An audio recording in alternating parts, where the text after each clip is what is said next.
Hello, my name is Marcus. I'm the compiler of a collection of therapy quotes entitled Psychoanalytic Self-Awareness Quotes.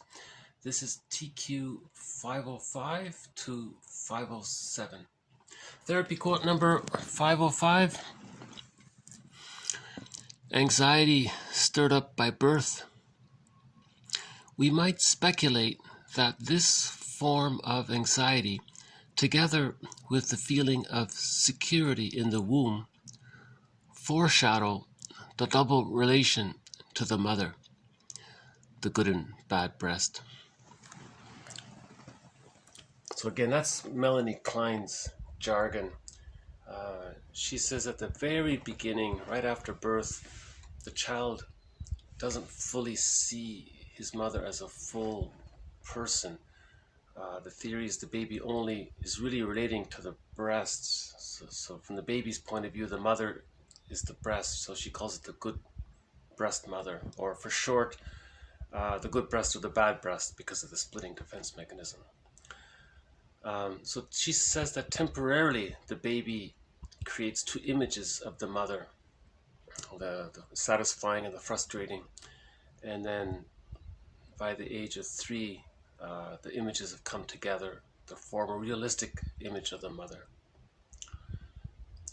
So this quote here says that maybe already at birth, if there's too much anxiety at birth, or if there's birth trauma, then maybe the child in the very beginning creates two images of the mother. So all of that time in the womb is the good mother, and then suddenly, with the frightening experience at birth, the baby maybe has an impression of what's around him, his mother, although he doesn't conceptualize her as a full person. But this otherness is now, there's representation of it as being frightening. And as mentioned in yesterday's video, if the mother provides a secure attachment style, that gets healed and everything's okay. But just the idea that birth trauma can accelerate or foreshadow, she says, the idea of the splitting mechanism. Melanie Klein is just trying to make people aware of this concept of the splitting mechanism. If there's a developmental trauma whereby the frustrating memories outweigh the satisfying memories, then the splitting mechanism remains. And when there's splitting, that precludes mourning, that precludes access to the real self, that precludes love and gratitude, and so much more. So she's very focused on the therapy process being about healing the splits by facing this unconscious inner ambivalence. If there's this unconscious memories of the hard time the person as a baby had, that gets disowned and denied, and we don't face it. It gets projected outwards, and we repeat the scene unconsciously. So that's the repetition compulsion of a developmental trauma. And she's saying, let's be aware of it so that we can heal the splits and then heal the repetition compulsion. And that, one image about the birth trauma, one person interprets Edward Munch's painting, The Scream, as birth trauma. How we imagine the baby might feel if there's a birth trauma. In general, Masterson says it's separation anxiety. If the baby is forced to separate from his mother before he's ready, right? If there was a negative symbiosis, or if there was a premature severing, leaving of the symbiotic egg, that's terrifying. So that's one theory about that. Which leads to 506. The tendency to repeat traumatic situations for the purpose of mastery. Art serves a counterphobic purpose by allowing the artist to recreate distressing experiences to gain control over them. So according to Wikipedia, there's a quote by Edward Munch. He says that he was walking in nature. He was feeling ill at the time. There was the sky was sort of reddish colors in the sky, and he thought to himself that nature is screaming. He thought nature was screaming. Uh, you know, I think one person implied that that could be a projection of his birth trauma.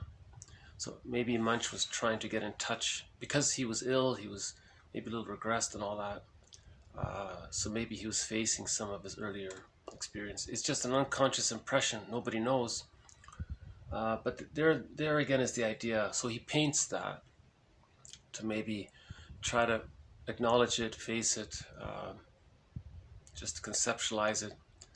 Because we're trying to heal the splits. So if there was a birth trauma which didn't get resolved between birth and the age of 3, right, and thereby causing the splits to remain, so the person would maybe need to, that could be part of his healing process. Maybe it would come up naturally. You don't go looking for memories like that. Master says, don't go purposely searching for such old memories. They'll come up naturally in the therapy process, or they'll come up when the memories feel that the person's ego can handle it. The memories will come up to be digested. Okay, again, repetition compulsion. So if there's a developmental trauma and the splitting is still there, the person's going to repeat the situation. So all of these kind of extreme ideas, all good, all bad, or prejudice, or someone's projecting the rejecting image of their frustrating mother onto non-threatening substitutes and then expressing their anger that way, thereby preserving the split, thinking he's going to master the trauma. Or if he's identified with the aggressor and treats others how he was treated, that's the narcissistic pattern. So that's the repetition compulsion of that splitting defense mechanism. They're caught there. Arrested development. It's arrested development to have the psyche in the unconscious have these split representations. It's meant to be, splitting is meant to be existential hearsay by the age of 3. In normal development, or when there's a secure attachment style, the splits come together. And all those infantile, immature defense mechanisms temporarily that may have been needed between birth and 3, splitting, projective identification, externalization, displacement, identification with the aggressor, acting out, magic gestures, magical thinking, narcissism, infantile megalomania, all that is meant to be existential hearsay by the age of 3. If it's still going on in a person's life afterwards, they're caught in the repetition compulsion of the developmental trauma where the splitting is still there, right? If the splitting took place, if the symbiotic needs weren't met in that extended womb, from birth to 6 months, the extended womb, the stage of symbiosis, if that wasn't met, that could lead to the hostile provocative style. In an earlier video, we said the person who's hostile and provocative, and they're looking for their unmet symbiotic needs. It's a secondary delusion because the person cannot travel back in time in a time machine to change the past. But that's sort of that's why we say it's gone awry. One person called it pathological repetition. He's just saying it generally, the tendency to repeat traumatic situations for the positive intention to master it. Right? But after the age of 5, it goes awry. You can't master it. You need new experiences to heal it, and you need to talk and symbolize, and engage in some kind of therapeutic activity to heal it. Right? Yeah. Oh, okay. Let's move on to TQ 507. By the way, the defense mechanism of splitting has been covered in previous videos at length, so I'll just keep it brief this time. Next is 507 from a TV show. Quote, I don't know if I ever mentioned this, but I was raised by wolves. That's why I always felt kind of funny around people. But you guys made me feel like I was a part of something. And I love you guys. We're not getting split up. I mean, we're going to different places and we may not see each other again, but I think each of us got something special from each other, and we're going to nurture it and carry it with us for the rest of our lives. So these two quotes from the TV show, the situation was that it was the last episode of the show. So the episode was about people leaving, and two of the characters I thought were expressing sort of what happens in the therapy process. The first quote said, "He was raised by wolves." He means he was. It's a comedy, right? So he means that he grew up in a dysfunctional family. That was his way of saying he grew up in a dysfunctional family. He was quite the comedian throughout the series, right? And then he says, yeah, that's why I felt kind of funny around people. So he was a little sometimes aloof with people, detached, because he didn't quite have the social, yeah, he had good social skills, but he was maybe a little detached, this kind of thing. So he did feel, you could sense he was a little awkward. He did feel awkward with people.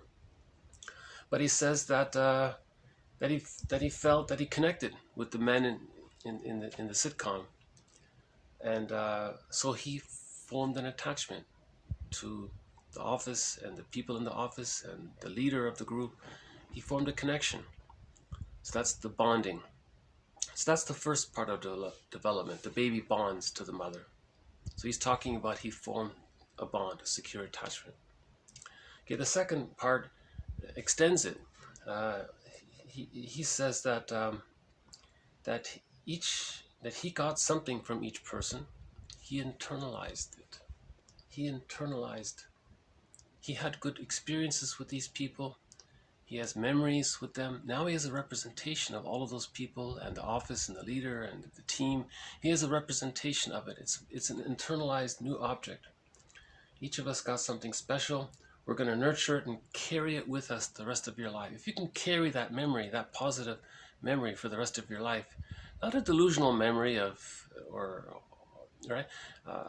positive memory of interacting with others in a functional way, and you internalize that can stay with you. That becomes part of your psychic structure, right? So yesterday had that quote about the therapist provides a new object relations unit for the client, right? So there's a representation of the other that's supportive, and a representation of the self that is supported in a functional way that supports the person's individuation and growth.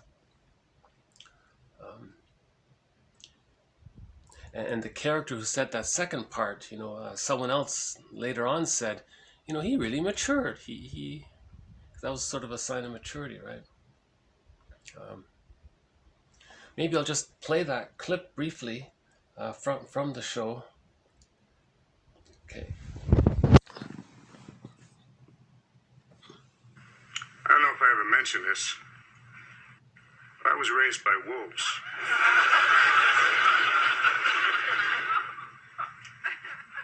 That's why I always felt kind of funny around people.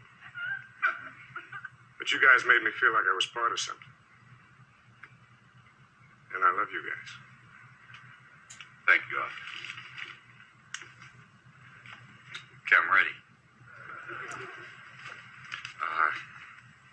We're not getting split up.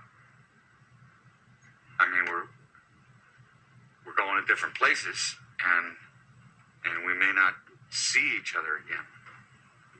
But I think each of us got something special from each other. And we're going to nurture it and carry it with us for the rest of our lives. And the follow-up comment was, God, he is so much improved. Yeah, so there was the comment where he has so much improved. Anyways, so what those two guys said, it described healthy development. First, there's the bond. So the first guy said, he felt connected, and he he can accept it. Like he took in something new. He formed a new attachment. Maybe never had it before. He only knew an insecure attachment. That's why he says he was raised by wolves. He meant he only knew an insecure attachment. He only knew dysfunction. He didn't know what was normal. But that team was sort of normal because the leader, you know, he was a good presence, and he would face problems, and he was a balanced person, you know, and he supported people's development, and so on. The second part, you know, he extends it. He said that we internalized something, we're going to keep it with us wherever we go. Yesterday in TQ 503 touched on this as well. Okay, 503, yesterday, I'll just repeat it. The introjection of the analyst as a good object, if not based on idealization, has to some extent the effect of providing an internal good object where it has been largely lacking. Also, the analysis has strengthened the ego, splitting is diminished, and the client can work through the depressive position. So that second character, you know, he matured, in other words. He internalized a new object relation, okay, the team, the leader, and so on, his colleagues. He had that good experience. With that, he's more broad-minded and can see things from multiple viewpoints, and he can use his reason, and so on. Splitting is diminished, so he doesn't have these extreme judgments of this person being good, this being, you know, right? So splitting is diminished. He has empathy. He's understanding people's situation. And then we work through the ambivalence. So he faced the ambivalence. He sees two sides, and then ultimately we reach whole object relations.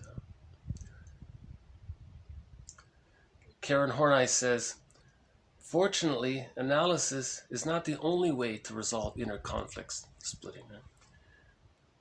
Life itself still remains a very effective therapist.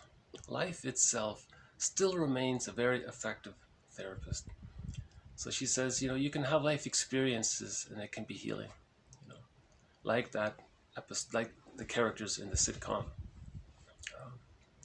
So they got lucky. They had a good team and a good leader, and the show, you know, it ran for 8 seasons. So that would be a lengthy period of time to internalize all those positive memories. Remember, to internalize an internalized good object, what that means is all of the positive memories you have with another person, okay, condense to form a representation.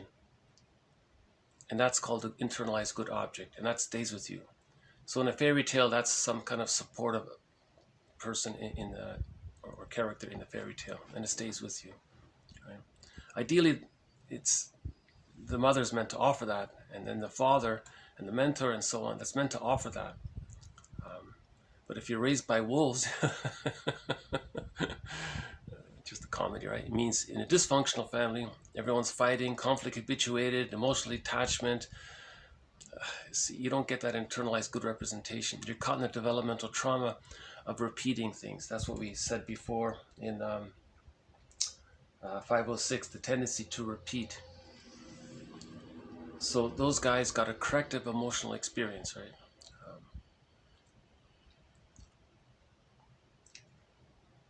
Okay, so I'll just leave it here. So 506 was just a follow-up on all of the quotes just made in the past several days on Melanie Klein's theory of splitting. May I refer you to them? It's a tough topic. She covers one of the toughest topics in this series. How do we heal the splits? How do we face this unconscious ambivalence? Because as we do, then the reparative forces that are underneath it, she's calling that the love. That's where the love is, embedded within the reparative forces as we heal the splits. Splitting prevents love, because you're too caught in these extreme idealization, devaluation situations, preserving infantile megalomania, because you're always in this fearful mode of how the baby felt. It may be covered over with rationalizations and intellectualizations and a variety of other defense mechanisms, but underneath all those, that's misleading, right? Underneath all of those defense mechanisms is the original, the leading defense mechanism, which is splitting, right? Bergler has this thing called misleading defense mechanisms. That's on the surface versus the leading defense mechanisms, which is underneath. So splitting is the main one underneath. Protective identification, identification with the aggressor. Identification with the aggressor, you know, that quote from Alice Miller, where do abusers get their ideas? From their childhoods. So that's maybe a quick way of saying it. Right, so all of those are the leading defense mechanisms. Narcissism is a primary leading defense mechanism. It may be covered over. A person may present something else, and you think that's his issue. That's just a mask to protect the closet narcissism or the secret narcissism. You know, Masterson has a case story about on the surface he presented with the narcissistic pattern. When he worked through it, underneath it, there was a secret schizoid pattern. The person was very schizoid underneath. The splitting mechanism was very strong, but he masked it with by always being in that one-up position. So he was using the constant one-up position aggressively and to mask the fear of the unconscious ambivalence. Because remember, for the baby, it's very terrifying to have that experience. Mothers sometimes loving, mothers sometimes rejecting. Very frightening for the baby. And if that becomes crystallized, petrified, frozen psychic structure, then there's defense mechanisms on top of it to prevent awareness of that. But the healing comes from facing that petrified situation, right? So we're healing psychic structure, building psychic structure. That quote from the TV show, those guys, they built psychic structure, right? The guy raised by wolves, he formed an attachment, okay? The second guy, he internalized it. Both quotes, you could say, were for all of the characters in the show, and I guess there were 5 of them, right? Maybe 5, 6 of them, 7 or something like that. Yeah, they're changing members, but by and large, each person formed a new attachment with the unit, with the boss, with the colleagues. It was a functioning team. By and large, the positive memories outweighed the frustrating memories, put it that way. That's a secure attachment style, when the satisfying memories outweigh the frustrating memories. And then you internalize it, and it becomes a part of you. That's psychic structure. That's what the therapist is trying to offer, so that the client can do it for himself. Bergler has a quote. He says, if you're feeling anxious, think of what your therapist would say. You are the therapist for the remaining 23 hours of the day, he says. So you want to internalize the therapist's ego and presence and all that. You want to have those memories, enough of those memories to form an internalized new object relations unit. That's building psychic structure. So adult development is building psychic structure. It's not just repeating and caught in the repetition compulsion, trying harder and seeing if you can master it and trying new things. You're just ingraining it, right? It's the repetition compulsion gone awry, right? Yeah. So we had quotes before from Bergler about the repetition compulsion. He says that every neurotic carries a music record, a vinyl disc record, long playing LP record. He's a music enthusiast, but he only has one record, and he carries it with him wherever he goes, and every time he sees a record player, he plays that record. So he's bringing the past into the present, and he's just repeating it, because he thinks he's going to try to master the trauma, but it doesn't work. That's why it's like someone called a Sisyphus. It's just endless, So you either act out and don't remember, or you stop and talk and remember. Actually, acting out is an attempt to remember. So if you are projecting, that's the psyche's attempt to get your attention to what you're projecting. What you're projecting is showing you what you're denying. So if you see what you're denying, you can begin the journey of healing the splits, facing that ambivalence. Right. Okay, the quotes are posted below. Okay, thank you very much. Yeah, maybe art gives us permission to acknowledge the defense mechanism of splitting. You know, I think art ideally would have something that you can relate to. It's conscious, something that's pre-conscious, something you sort of know, and then something that's unconscious. So a piece of artwork would have three aspects to it. If it's purely abstract, I don't think it relates to people. You need to be able to relate to it. That's your conscious recognition, and something you don't relate to it. You know, in that new movie, the animated film Soul, there's a character there who looks like a Picasso kind of character. He's sort of like a fragmented character. That's sort of that splitting defense mechanism. You know, he's like, there's two sides blended together. It's like he has, so it's like slightly abstract. You recognize it, it's a whole person, but there's a split there. So that represents the splitting defense mechanism, or something being disassociated, the two sides of ourselves. As mentioned in previous videos, we have to get to know the unbewusst, the second self of the unconscious, our unconscious history, the stranger within. In literature, it's called the double motif, right? The secret self, and so on. The bag we drag behind. Robert Bly has the metaphor. By the age of 5, we put so much of who we are into this bag. We carry it with us. It's the shadow soul, and we spend the rest of our lives trying to get the contents out, to reintegrate it. Right? Yeah, Karen Horney calls it the stranger within. Another one calls it the skeleton. You want to welcome it. It's the inner child of the past who's the guardian of your real self. The feeling self is in the bag. Your ability to know, to name your feelings, that's in the bag. Your unconscious, your inability to face your unconscious ambivalence, that's in the bag. So artwork maybe helps you to get your awareness of the unconscious ambivalence out.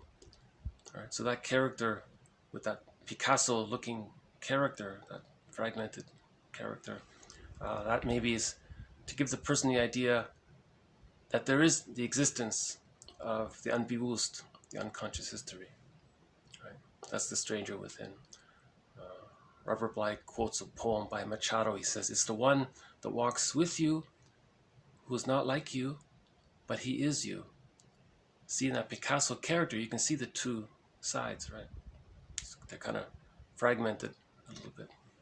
So that piece of artwork is good. That Picasso, I think someone said they based that character on a Picasso painting where you recognize it's a full person, but at the same time you're seeing that it's fragmented. So that's the stranger within. That's the one that's walking with you, right? So it's meant to acknowledge, we're seeking wholeness. So we're seeking to integrate, to amalgamate the splits, to weld together different parts of ourselves, to form whole object relations. And then we have emotional freedom, right? Because if we're blurred, if our image of ourselves is blurred with the image of the other, which is what happens during developmental trauma, we don't get to know ourselves if we're blurred with the other. We have to get the key out from under mother's pillow, Robert Bly says. So by facing the ambivalence, we decathect from the rejecting image of the mother because we're healing it, right? And then the life force comes to the representation of the self, the plumb line to the self. So then we have a sense of self, ontological security. So we're no longer caught in the infantile drama of repeating our childhood scene unconsciously. Okay, I guess I'll just leave it here. I don't see the blue jay, but maybe he'll come tomorrow. Thank you very much. Bye for now. This has been TQ 505 to 507. Bye for now.